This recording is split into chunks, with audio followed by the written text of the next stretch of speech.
If you've been looking for the old classic shapes in Photoshop, you're in the right place. In this video, I'll show you how to get legacy shapes back in Photoshop, where to find them, and how to use them once they're restored. This is super helpful if you want those original arrows, speech bubbles, music notes, card suits, and other classic preset shapes that may not appear by default anymore.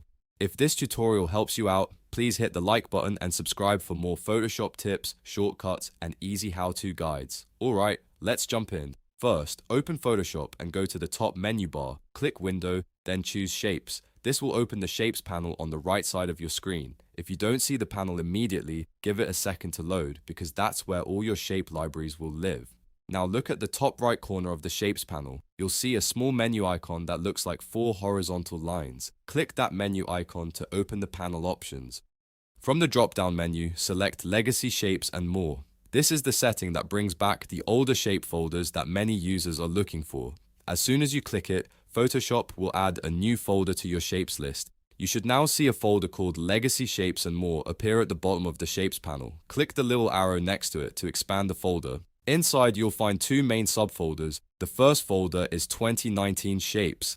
This includes a larger expanded set of shapes that Adobe introduced in more recent versions. The second folder is All Legacy Default Shapes. This is the one most people want because it contains the classic original shapes like arrows, talk bubbles, music notes, stars, banners, and card suits. Once the folder is restored, you can use these shapes in 2 simple ways. The first way is directly from the Shapes panel. Just click any shape you want and drag it onto your canvas. Photoshop will place it into your document so you can resize, reposition, or style it however you like. The second way is through the toolbar. Select the Custom Shape tool, which is usually under the U shortcut on your left toolbar. Then look up at the Options bar across the top of the screen. Click the Shape drop-down picker, and you should now see your restored legacy folders available there as well.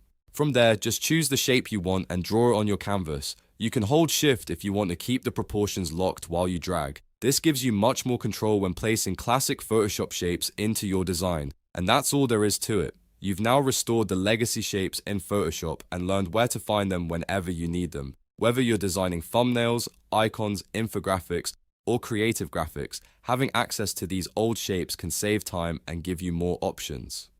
If this video helped, don't forget to like and subscribe and leave a comment if you want more Photoshop tutorials like this one. Thanks for watching, and I'll see you in the next video.